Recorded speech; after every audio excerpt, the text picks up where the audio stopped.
I am Melissa Bright, and I'm going to be talking about losing myself as I also lost the role of being a daughter. This is the Silent Why podcast, and we're glad you found us. In this episode, we're exploring loss number 8 on our mission to dig into 101 different types of loss. Ooh. That's Claire, and I'm Chris. To help us with our mission, we connected with Melissa Bright from Missouri in the United States. She hosts a podcast called The Bright Side of Life, where she talks to people about learning to deal with worry, self-doubt, and self-worth by changing the way you think. I don't want to be just some sad, feeling sorry for myself person. And if I can do anything, I can serve others and to show them that they can heal after their pain, after their loss. Melissa fell pregnant when she was 16, and her mum's support through those early years sealed a deep friendship between them. But sadly, less than 10 years later, her mum died, and then earlier this year, her dad also died. I've just lost a lot of family, and it's like, am I just supposed to be without family on this freaking planet? Am I just supposed to be this strong person that nothing can be affected? Melissa sees her life in two parts, before she lost her mum and after. And it's only recently she says she's learned who Melissa Bright truly is and what's been leaking from her luggage. Walking down the street with having a suitcase open, and your suitcase is full of all your self-worth. Let's say it's a whole bunch of rolled up socks. You don't even know that your suitcase is like open, slowly trickling out these pair of socks that you have all the time. Even though we could have spoken to Melissa about so many aspects of grieving, we chose to dig into the loss of her role as a daughter since losing her mum. To hear more about her story before this, have a listen to her podcast, The Bright Side of Life, episode My Story, in October 2020. We begin our chat around life now in Missouri, where she lives with her boyfriend.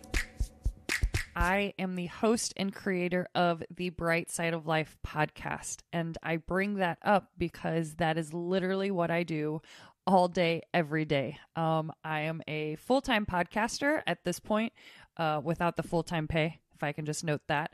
And so my boyfriend, he owns a painting business, and it really took off during COVID. So I was a travel agent before this, and travel just completely went in the can during COVID. And so him and I kind of had this conversation, and he had faith in me that he said, if you want to do this podcast and try to make it a thing, I completely have faith in you. That's awesome. So I get to stay home and work on my podcast full time while also helping him with his painting business. I do all the managerial work. But that's kind of what my week looks like, probably much like your guys's. But it's fun, and I would not trade it for the world. Yay! Yeah, I'm in a similar boat. Spend most of my time on social media or learning something techie. Yep. But yeah, love it. Great fun. I know we're talking about a different loss today, but stopping being a travel agent, was that quite tough? Did you love doing that? Because obviously podcasting now is quite different. It's you on your own. But yeah, was that a big sadness to bring that to an end? If you want me to be honest, I'm going to say no. I have always felt that I have been meant for more, that I had a bigger purpose in this world. However, I did not know what that purpose was. I felt it, but it wasn't like it came to me and it's like, Melissa, this is your purpose. This is your purpose. So it was fun. Don't get me wrong. I've got to travel to some amazing, beautiful countries. But no, I was not. I was sad I lost the money. I wasn't sad. I felt it truly was my wake-up call to be like, this is your time. This is kind of your excuse that you get to figure out what the hell you're really going to do in your life and what you want. And that's when I asked myself, what do you really like doing? What do you enjoy doing? What do you think your purpose is? And that's when I came up with the answer.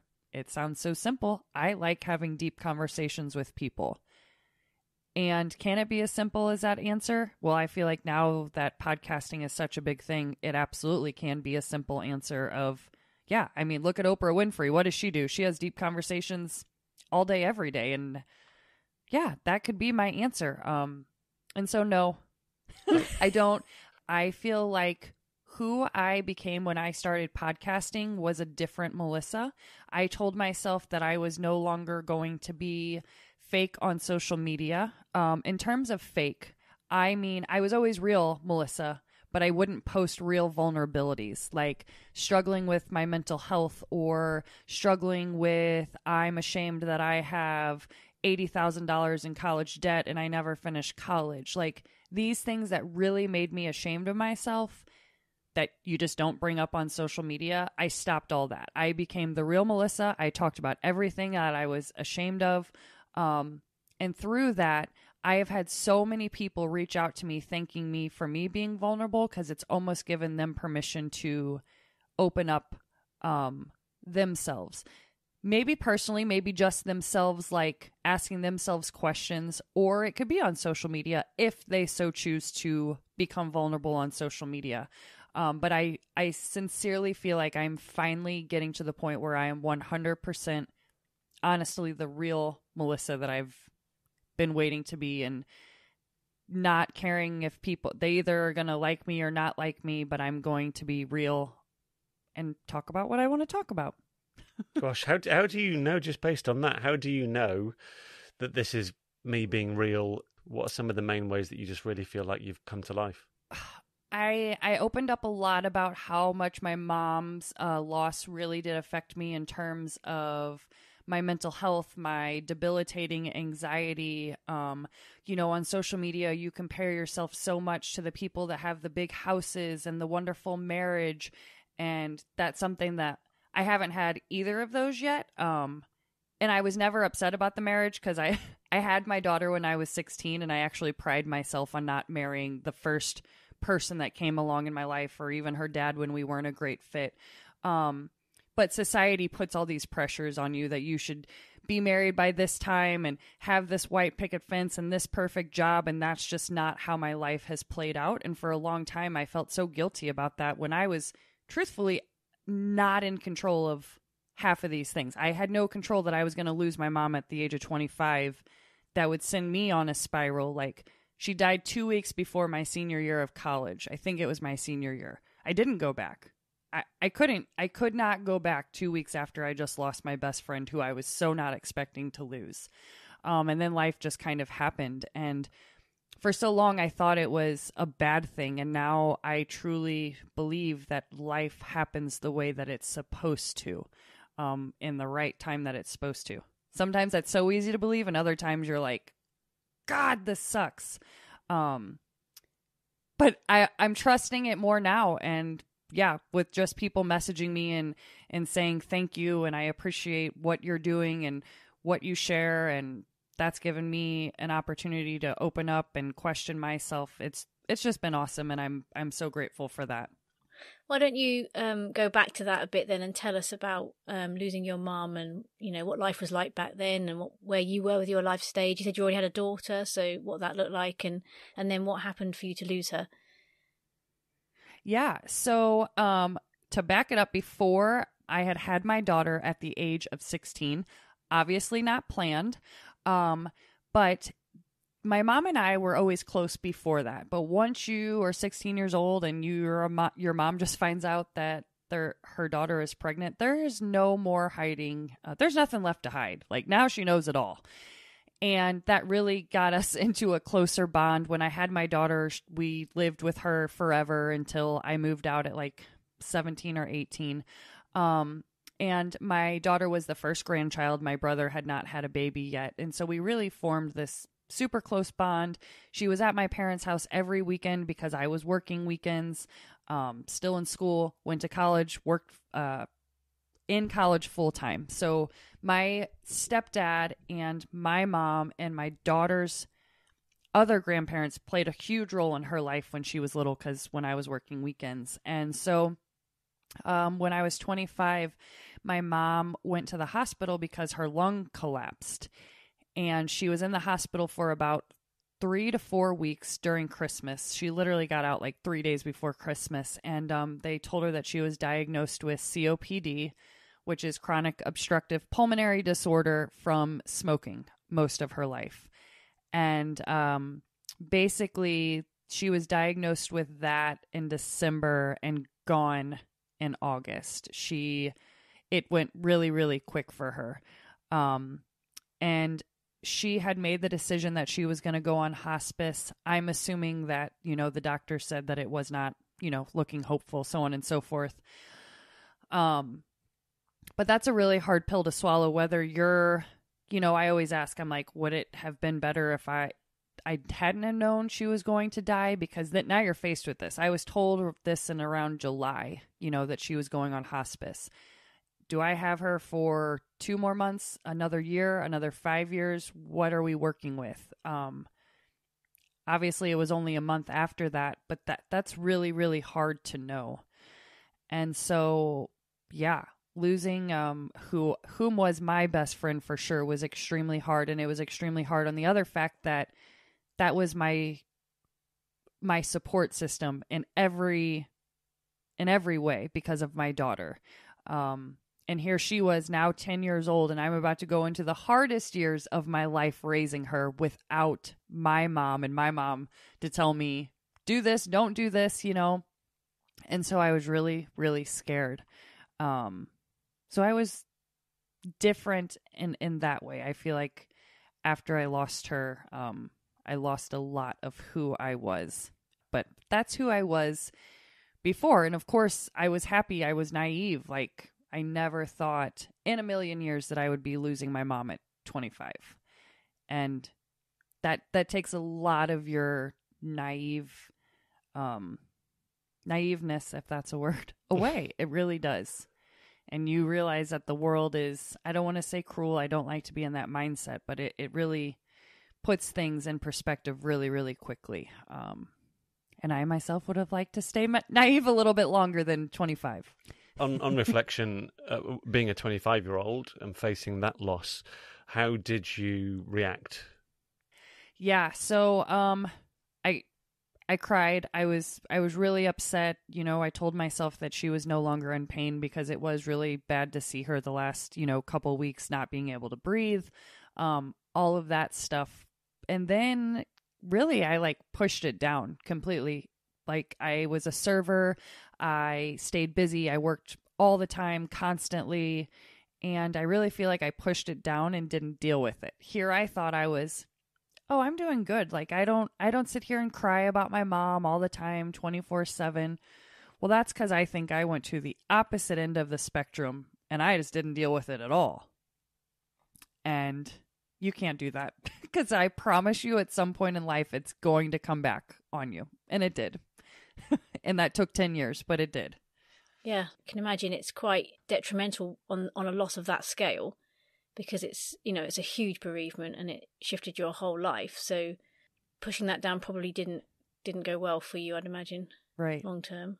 No, and I developed debilitating anxiety, and it took me even a long time, 1, to figure out what it was, 2, to figure out why it was happening. And then 3, I didn't really get a full grasp of anxiety until I got into therapy. But my whole thing was I would get anxiety when life was going so good with my boyfriend and my daughter, because at any moment they could be taken away from me and I don't get a warning. I don't get any warning sign. And so here in the back of my head, it's like, Melissa, enjoy life, but just enough to be ready to deal with any kind of grief again. And that is a horrible place to be, but that's what my body felt. I mean, my mind has ruined so many good vacations and good moments because of, I'm so scared they're going to be taken away. And I finally got help with that this year, meaning I had to be put on medication. I couldn't handle it without medication, even though I tried for 10 years, and I regret doing that. Yeah, I was just wondering, because I presume, were you finding that physically your body was reacting very differently to how you were thinking mentally? 100%. My physical symptoms were terrible, like super nauseous all the time. That's the part that I couldn't handle, was the physical part. I could not handle it anymore. I mean, I've done breathing. I have done everything that people have said, and I just couldn't get a grasp on it. And finally, I was diagnosed with generalized anxiety disorder. But I feel like I had that probably before my mom even passed away, because I have some trauma from being younger. But I feel like it really came out when my mom passed away. So right now I'm on medication, and it does help. It helps the physical symptoms for sure. But I eventually want to get to a place where I'm not medicated. But it's kind of almost like somebody explained it to me. It kind of gives you this pause to get the rest of it in order, and then I could potentially go off my medicine. But let's fix the other parts first. And this kind of gives me a break, if that makes sense. Yeah. What's the setup with your dad, and even how things have been in the last couple of years? Yeah. So my dad, and my mom and my dad got divorced pretty much when I was like in second grade. They were married twice. They should not have married twice. Really, he grew up in a really hard childhood. Also, his dad was extremely hard on him, so he was hard on me and my brother. I don't want to say he didn't love us, but I don't think he knew how to be a father and how to be affectionate and loving and caring, and oh, it's okay. That was not my father. And so for a long time I felt rejected from my dad. And then getting older, you're a teenager, your dad's still not in your life, your dad's not there, and then you're just like, what the hell did I do so wrong for my dad not to be in my life or my brother's life? It's not just me. And so we were never in each other's lives. He didn't even live in the same state as me, never really made quite an effort or anything like that. Then in 2020, actually everything changed, and he called me and said that he was retiring and he was actually moving back to Missouri, which is where I live, about 3 hours away. So 3 hours away is a hell of a lot closer than 12 hours away in Texas. So I'm like, this is awesome. I'm going to have a chance to talk to my dad to maybe get a relationship that I finally wanted, because I've also was healing myself and knew that while I was angry with my dad for not being in my life, I knew that he had his own issues because of how he was raised. And I don't think he was ever given the proper tools of how to handle his anger or not having patience. And I feel like he was just like, this is who I am and this is who I'm going to be, and I'm never going to get better. But maybe he wasn't even aware of it. So I had forgiven him for that and really wanted to come to him. The next conversation was going to be a place of compassion and be like, Dad, I forgive you for not being this person and that person, but I want to have a relationship with you. And this is something that me and my therapist had discussed about 4 months prior to him passing away. Sat on it, was scared. You know, that's like going to your spouse about something you're really scared to talk to them about because you don't know how they're going to handle it. You don't know if they're going to reject you. I was scared of rejection. I was scared he was going to throw it in my face and say, well, you weren't here either. You didn't attempt to call me. So the conversation never happened. And then in January of this year, he went in for a heart and kidney transplant, double transplant, literally back-to-back hours apart. The heart transplant happened. It was successful in the fact that it came out and he was able to get a new heart, but there was still a lot of complications. And then kidney, same thing. It was successful, but there was just too much damage done to his body already, and he didn't survive that. That I was not prepared for. He called me to let me know that he was going in for the surgery, and I knew why he called me, because that was potentially going to be the last time. So I didn't take that well. And, you know, my boyfriend tried to tell me it's not going to happen, Melissa. It's not going to happen. I'm like, my number one nightmares already came true. Why could number two not happen? And it did. And that was a whole nother hit of losing a parent, because there was such hope from me to have a relationship, because he just moved back to the state that I lived in. And that didn't happen. And so that was another hard pill to swallow, and still is. So in just this initial sort of 11 months since that, how has that 11 months been different to the first hit of that loss of your mum? A couple things. Thankfully, when my dad died, I was in therapy. So I had a professional to talk to when I was trying to make stuff up in my head that wasn't true. I really, really, really had a hard time grasping how my dad died once again, feeling like picturing him in a bed, in a hospital, nobody around, being alone, all this stuff. And my therapist, you know, told me a lot of stuff like when you pass and really put me at ease. But there was a whole nother component. My dad got cremated. Totally didn't think that was going to happen. Didn't get to say bye to him. No funeral whatsoever. So it was just, your dad died. He's 4 hours away. And now you're going to move on with your life. And there is absolutely zero closure. None. Zero. So that's been hard. But like I said, the therapy really helped. And I'm really trying not to get into the victim mentality of, oh, poor me. They're gone. My dad's gone. I just want to focus on healing and forgiving my dad for him not being able to be the father, because I don't feel like that's an active choice that he wanted to make. I feel like if he had to choose, hey, if I snap my fingers, could I be all the things that my children would want me to be? I feel like he would have if he thought it was possible. And I just have to tell myself, and I feel like I have to forgive myself or forgive him, because that's the only way I'm going to be able to heal. If I'm still angry at my dad when he's dead now, that's only going to hurt me, and I'm not going to heal. I'm not going to. So I do forgive him. And that's really helped a lot. So I have my moments. I have my moments that I get sad. You know, it's getting to be the holidays. It's probably going to be sad to think about it, sad to think he's not here. Even if he wasn't in my life, it makes me sad to think he's not with his wife and stuff like that. But overall, I've dealt with this one way better than I did my mom. How does it feel now being in the world and just being, not being a daughter? Because you haven't got that, whether your dad is, there but at a distance or not in touch, you were still a daughter of somebody, and now having lost that role in life, how do you cope with that? Yeah, so that is definitely a tough one to think about. And when you said that, at that angle, I lost my mom, well, you've lost the role of being a daughter. I was like, oh, that is something I hadn't really considered before. And it's weird. It's weird because I feel like I gravitate to other people's moms so much, like my boyfriend's mom. She's now like my mother, because I don't want to say desperately, but I want that. And I want to treat somebody else's mom the way that I treated mine, because we had a great relationship. I didn't disrespect her. But it's been hard. It's been hard to see other friends if they get frustrated with their mom so easy, or if they're like, oh my gosh, my mom is calling me for the 10th time today. And I'm like, you don't even know. I would give anything to have my mom call me 10 times today.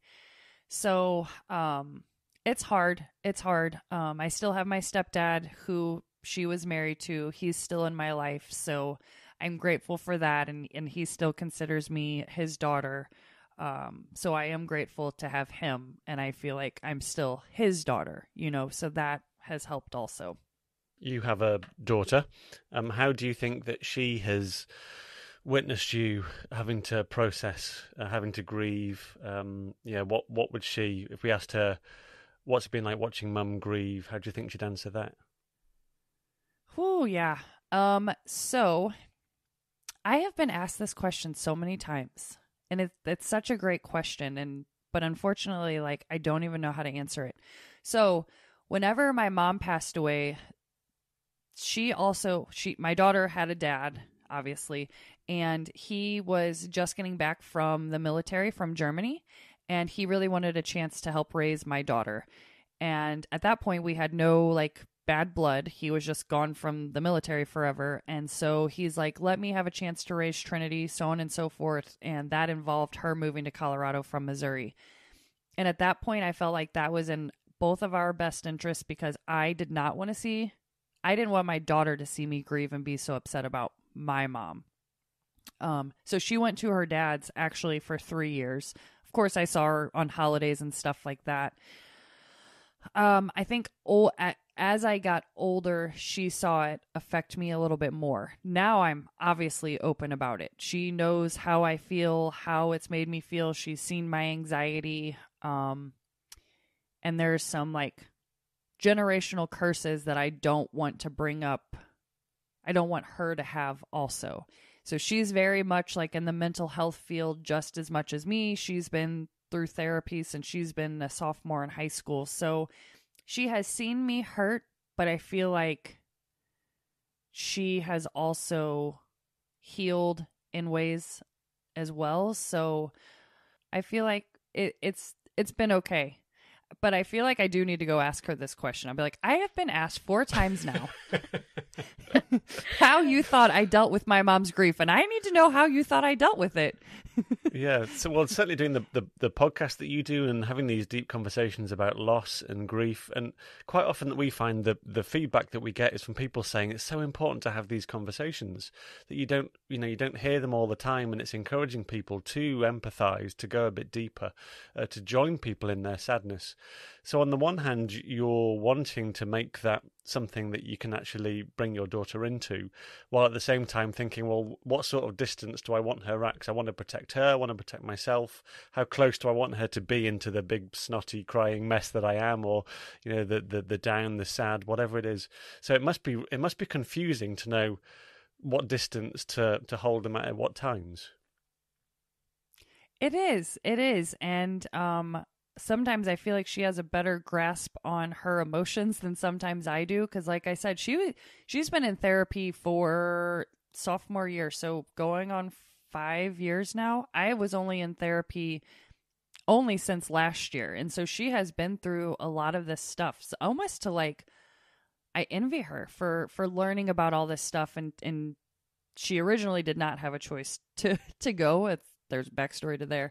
But it's wound up being so great for her. She is actually going to school to be a therapist and social work and all that fun stuff. But yeah, you want to protect her. You don't want them to see you sad. You want to be the strong one. What is the answer? Do I be sad to show her it's okay to feel your emotions, or do you be strong? Like, which one do I do? She's 19 now, and we are both open books to each other. So I feel like it's easier now. And what a role model. I was just thinking, you grew up in those early years and then you had that devastating grief of losing your mum, whereas she's been gifted seeing how to work through grief and how it kind of can be done. And I can't help but think that's only going to be a blessing in some ways. And sort of, you talked about that generational thing. I feel like that's the sort of thing that would break that. She's seeing how to healthily grieve rather than having gone through the grief like you had to do. You've sort of flipped it, which is a lovely gift in many ways. Yeah. And it's also scary. Like, of course, I don't want to think her without me. Like, I don't want to think about that. And sometimes I look at her and I'm like, oh my gosh, I'm so jealous you have your mom in your life. And I'm like, it's literally me. That's so weird to say. You've mentioned a couple of times forgiveness, particularly around your relationship with your dad. I guess two things that I'd like to ask just about forgiveness. And the first thing is whether that was just a one-off thing. I know you said you forgave him when he was alive and then you forgave him after he died. How was that experience? Yeah. That's a great question, and it was not a one-off, and I feel like there's still moments that I have to forgive him, that I can still be angry. So the other part of it is that he taught me some really shitty qualities, really bad behaviors, really, I get angry easy, I am super impatient, you're taught things as a kid and you pick them up and you start to act like your parents. And me trying to change those behaviors is awful.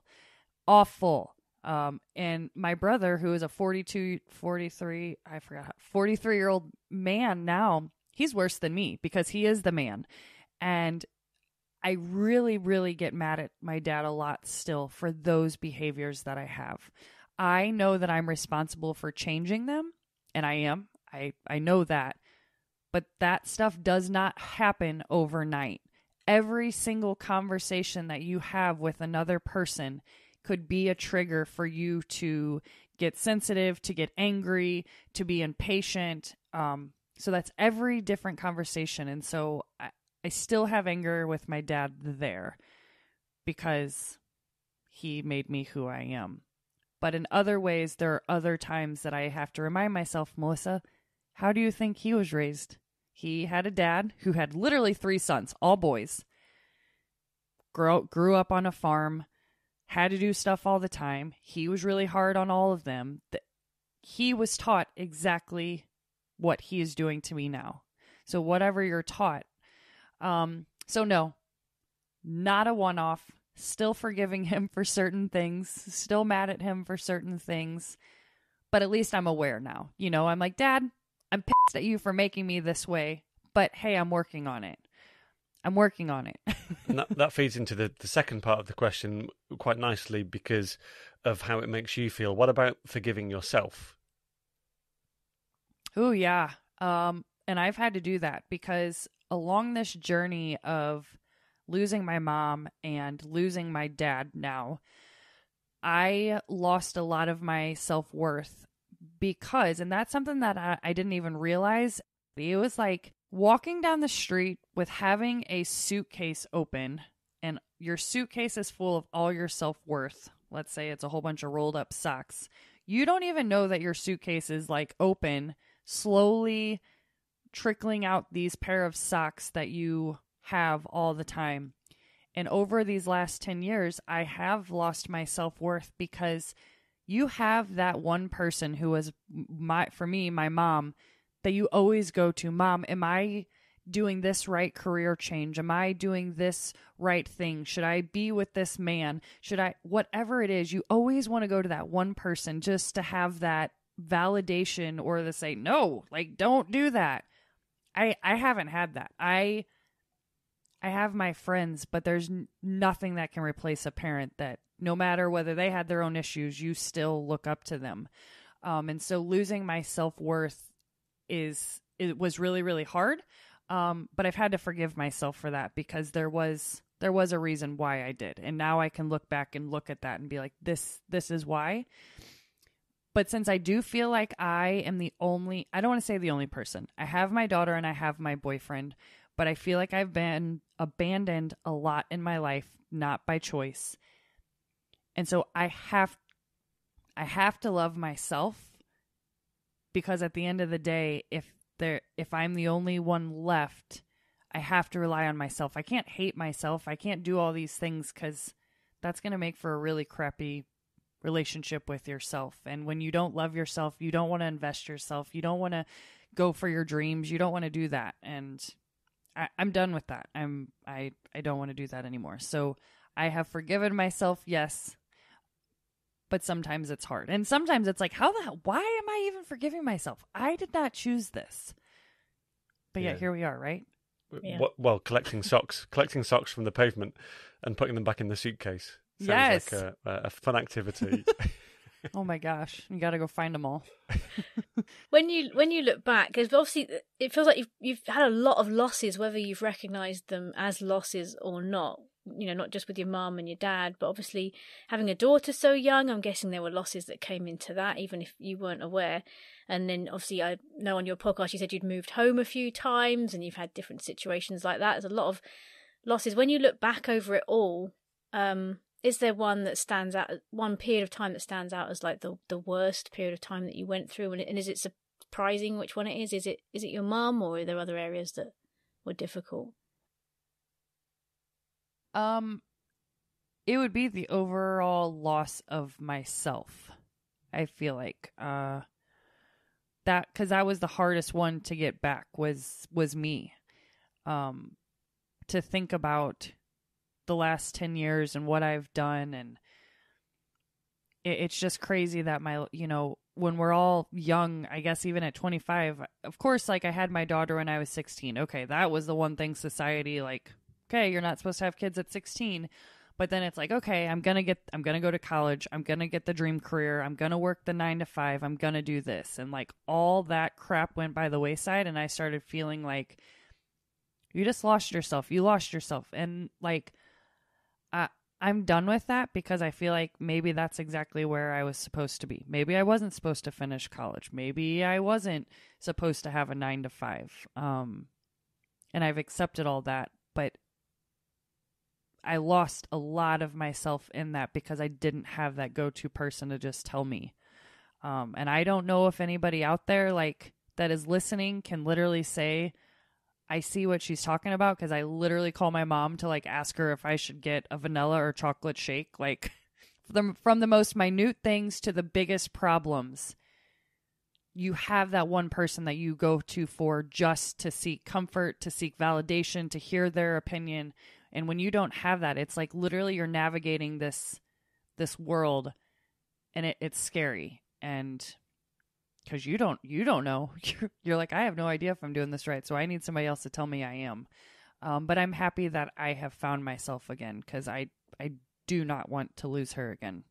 Is there a definitive point when you thought, I found myself? Or has it just been a long journey?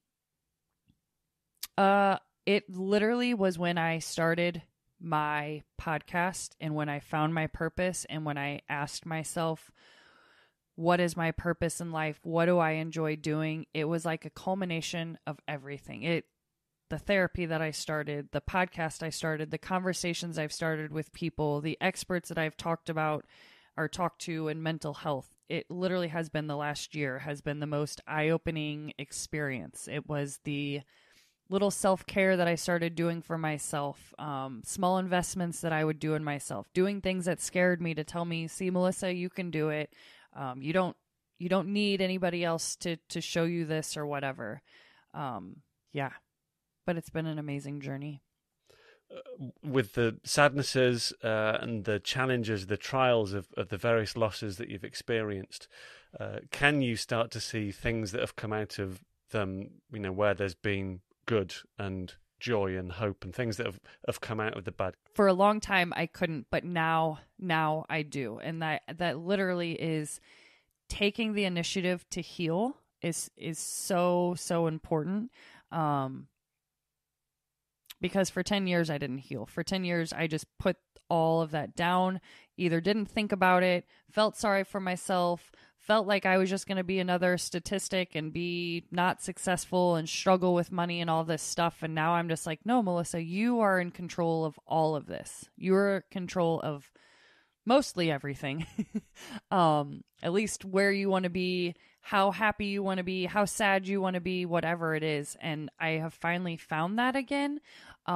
So I say with all the loss I've experienced, would I be where I am if I didn't lose them? Of course, I would always choose to have them back, but it's really given me a chance to reflect on the person that I want to be and how I want to look at their loss. And I don't want to be just some sad, feeling sorry for myself person. And if I can do anything, I can serve others and to show them that they can heal after their pain, after their loss. That would be my answer. Did you ever sort of ask the question why, or get stuck in that mentality of why me? Why am I going through this? Yeah, which is crazy because I did that so much more with my mom. I have never done that with my daughter. Like, some people might be like, were you ever sad you had your daughter at 16? Never. Never in a million years did I be like, why me? Why me? Why me? Well, obviously, because I had sex and that's what happens. So, but I never, like, I was so grateful. But with my mom, yeah, I was like, what the hell did I do to deserve this? And then losing my family, like, I haven't even said this part of the story, but I found out my dad died. His wife didn't call me for 24 hours later, and my grandma had died 2 days before him. My grandma died at home, and she was very old. That one I wanted her to pass because she had such bad, like, cancer that was not good. And so I was grateful for her to go and be with the Lord. So when my brother called me on Thursday night to tell me my dad died at 7 p.m., I went to my grandma's funeral 10 hours later. And I was like, is this, like, seriously a joke? Is this a joke? Is this a joke? And this is my mom's mom. And so, like, I've just lost a lot of family. And it's like, am I just supposed to be without family on this freaking planet? Am I just supposed to be this strong person that nothing can be affected? Yes, I have asked why me a lot, but I don't want to stay on that mindset, I don't want to. Not at all. What would you say if you were talking to other people who were maybe earlier in the journey with grief and having lost family members like that? Have you got things that you would sort of tell them that to hang on to or to do, or any advice? Yeah. My biggest piece of advice would be not to push it down, and it would be to sit with your feelings and feel whatever it is that you need to feel. Sad, angry, whatever those feelings are, because I feel like when it happens, when you lose somebody, you start to feel I feel bad for feeling angry. I feel bad for feeling this. I feel guilty for being alive. There's so many emotions and you think there's an answer. Well, you should be this and you shouldn't feel this. And that is not true. And then the next thing is if you don't feel those emotions, like 100% guarantee they are going to come back up in your life at some point. Or they're going to come back in your body as an ailment, some kind of ailment. Anxiety, because if you don't deal with this stuff, it stays in your body. That is for certain. And it's not easy. Like, people are like, literally, what do you mean by sit with your feelings? Do you mean go sit on a couch and just be like, okay, come on, feelings, I'm ready? I don't know. I can't say that. I just say, just feel it. If you're angry and pissed off, be angry and pissed off. If you're sad, cry it out. Do whatever you have to do. That's what I mean by that. And also educating yourself on the grieving process. When I say process, there is a grieving process, but there is no like timeline to this process. And there are grieving stages, but you might be in the angry stage for 2 years. You might be in the denial phase for 1 year. There's no certain time, but some people aren't even aware that there's grieving stages, and then they're like, why am I angry? I shouldn't feel angry. Well, did you know that that's part of the grieving process? No. Oh, okay. I'm not so crazy. I feel like some people aren't even aware of that. When I was listening to your podcast the episode where you talk about your story, at the end of the second episode, you said you were about to find out what stage you were in, and that was obviously a year ago. So do you know what stage you're in now? I think the stage I'm in now is acceptance. What stage I was in then, I think it was close to denial, but I wasn't in denial like I thought my mom was coming back. It really was just pushing down those feelings and just not dealing with it. Like, I've been to my mom's gravesite once in my life. I don't know if that's a good or bad thing, but I don't want to deal with that. I don't want to go.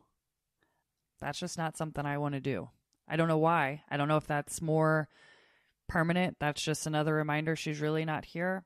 I can't answer that, but I just don't know if that's how I want to remember her. I know that you've got you've mentioned therapy a few times, and you've got a sponsor on your podcast that's that you've used through that. Mm-hmm. Is there something that you would say to encourage people to use therapy if they need it? Yeah. So when my mom first passed away, my dad actually talked to a grief counselor, and he offered it to me, my stepdad, and I said no because I thought there was nobody else on the planet that could absolutely understand that I lost my mom. When, of course, there's plenty of people that lose their parents. So one, just knowing, like, don't be so stubborn, that you should go and talk to somebody, because even just the education factor around the grieving process and getting to talk to somebody that isn't somebody that you're close to, because you might feel like, oh my gosh, my best friend is so tired of me talking about my mom. I know she's over it. Talk to your therapist. They have to listen. That's what you pay them for. But it's good. It is so good to just talk it out, and it's so important, because if I didn't have those, mandatory appointments that I had with my therapist, that's just another week that I'm pushing this stuff down, when you can healthily talk about it and also get some education around why you're feeling that way, and to know that you're not so weird for being mad. In your experience, has the therapist sort of just enabled you to find the answers, or is it that you're gaining wisdom from them and what they say and their expertise? Oh yeah, I think it's been a bit of both. I think she's definitely wanted me to come to my own conclusions, kind of give me like, well, have you ever thought about it this way? Or why do you think you're feeling that way? Because what's so important to me is asking yourself these questions, which I feel like therapists really do. Why are you angry? Where is this coming from? Why is this emotion coming up? So it's been a little bit of both, I think. I really feel like she did a good job from both sides, for sure. One more massive question. What's your Herman? I love this question, and I love the story behind it. And I really thought about this. And if I would have to say anything, besides it being the kindness that my mom passed on to me and my daughter and to be respectful to people, my mom had a really, really, really, really hard childhood. Way more worse than I could ever even imagine. And I think she was so desperate to get help and to heal and to not pass that on to me and to anybody else. She was sober for 14 years, did AA, did therapy, all that stuff. And I think she was so desperate to come to a peace with herself and to love herself and not blame herself for all these things that have happened that she didn't get to choose. In her own way, she passed that on to me. And I want to pass that on to my daughter also, that we can break these curses and we don't have to be the people that our dads were and our grandmas were, and we can start changing the story and the narrative for future grandbabies and all that, to love ourselves and to heal. That's my Herman.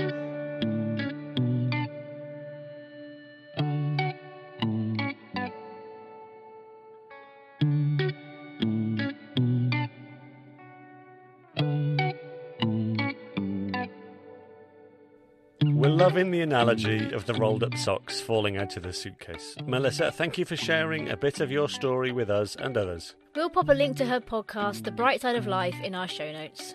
For transcripts of all our episodes, my blog, and a very helpful page to guide those who really don't know what podcasts are yet, visit thesilentwhy.com. But that's it for episode 8. Thank you for listening to The Silent Why. And make sure you check back with us in a few days for Claire's latest My Why. But for now, we're going to finish with a quote from Anne Lamott, an American novelist, writer, and public speaker. You will lose someone you can't live without, and your heart will be badly broken. And the bad news is that you never completely get over the loss of your beloved. But this is also the good news. They live forever in your broken heart that doesn't seal back up again. And you come through. It's like having a broken leg that never heals perfectly, that still hurts when the weather gets cold, but you learn to dance with the limp.